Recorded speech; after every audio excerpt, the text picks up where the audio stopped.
Chapter 15, The Magical Child.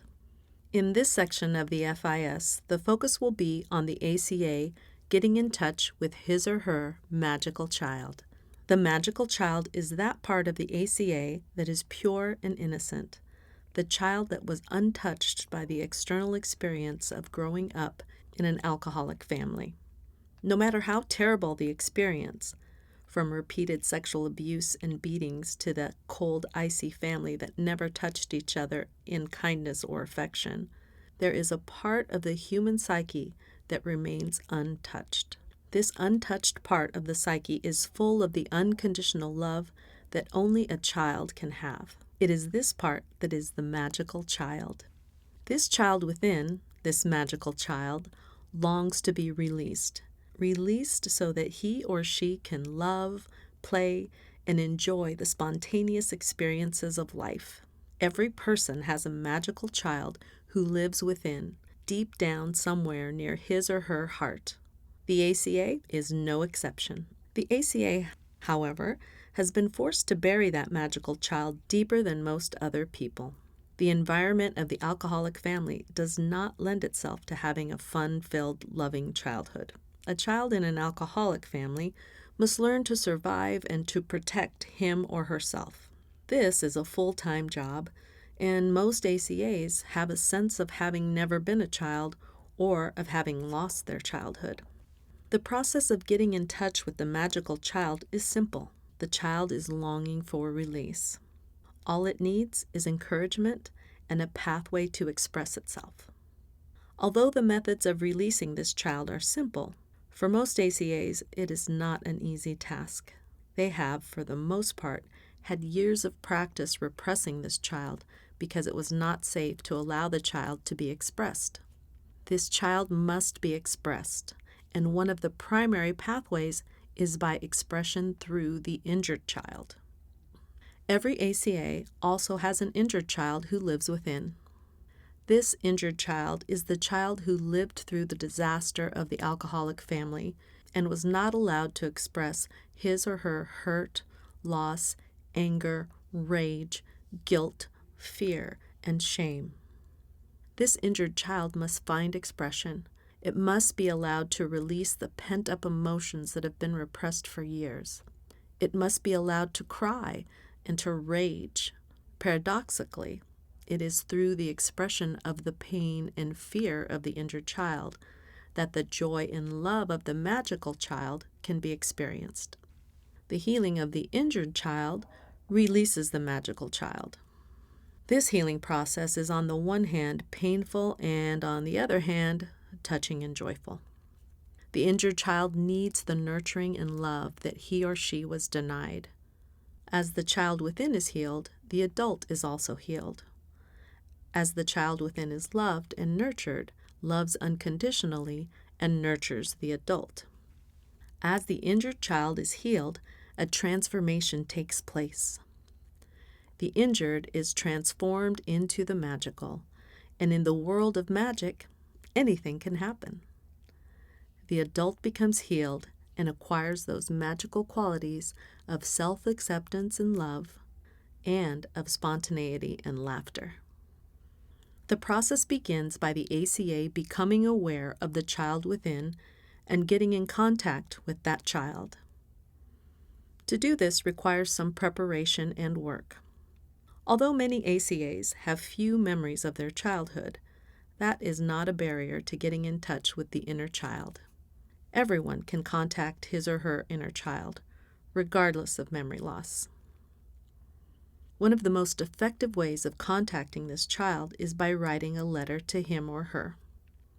The experience of writing a letter to the child within is often powerful.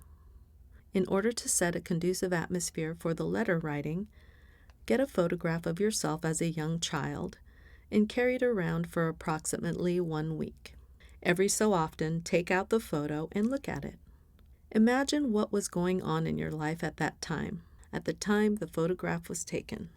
While doing this, see if it's possible to get any baby books about yourself and collect any other pictures of yourself as a child that you may have and put them into a photograph album. If you have any childhood toys, get them and play with them, or at least think about playing with them.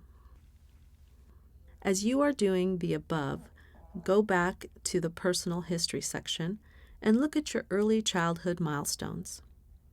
Write about these milestones using the writing techniques described in the personal history section.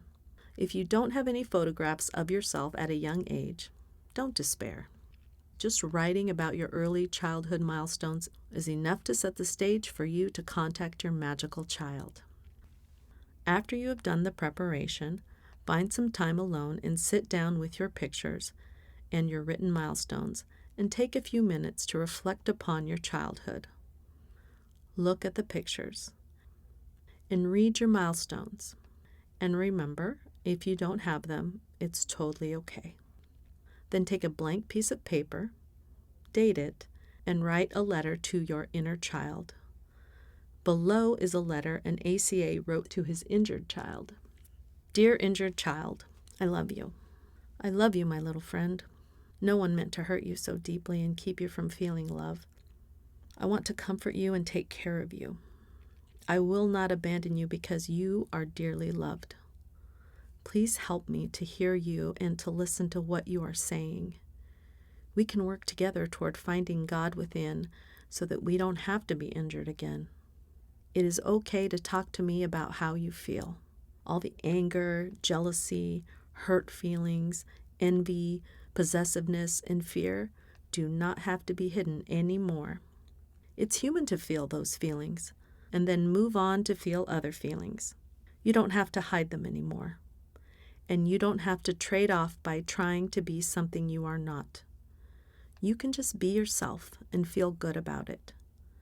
It is okay to be alive, and it's okay to need to learn how to talk about how you feel and to learn how to forgive.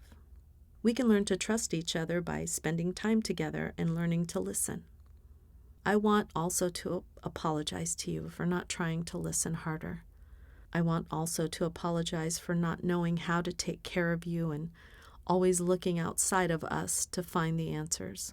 We can learn how to help and love each other if we have patience. Goodbye for now. I love you. Lee. Continuing to write letters and keeping the inner child in your consciousness is a process that is very healing. In the above letter, a pathway for healing was opened up by Lee, the adult who wrote the letter. As the healing pathway is opened wider and wider, the child within becomes freer and freer. With this freedom comes more and more healing. The next step in this healing process is creating a means for the child to communicate with the adult. This can also be done very effectively by letter writing. In setting the atmosphere for the magical child to respond, there are several guidelines that are very useful to follow. Number 1, become quiet for a few minutes. Number 2, reflect on your childhood using a picture of yourself or your milestones. Number 3, write a letter to the magical child and ask for a return letter. Number 4, write a letter from the magical child to the adult. When writing this letter, write with the hand that you do not normally write with. For instance, if you write with your right hand, then use your left hand when the child is responding. Step 4 may feel difficult and awkward, but it is very effective in allowing the magical child to express him or herself. On the following page is the letter to the magical child by an ACA named Susie, and a response from little Susie. Dear little Susie, I want you to know I am very fond of you, even though I don't know you very well yet. I'd like to get to know you and maybe learn from you too. Sometimes I feel you are hiding. Let me introduce myself. I am a big kid, and I have a job. I work in a tall building, and I have a big picture window. Sometimes there are rainbows I think you would enjoy. Do you like rainbows? What is it about them that you like? Please tell me. Sometimes I'm very frightened because of what happened to you, and I get afraid it will happen to me too. To tell the truth, I'm afraid all the time. Do you get afraid? What are you afraid of? What do you do about it? I need help with this. I think we could work together and play together if we knew each other better.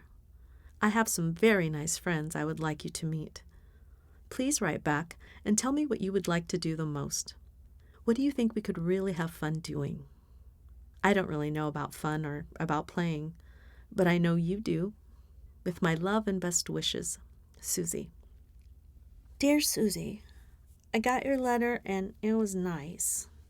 I'm glad you want to be friends. I really do, and don't be afraid because God loves us all.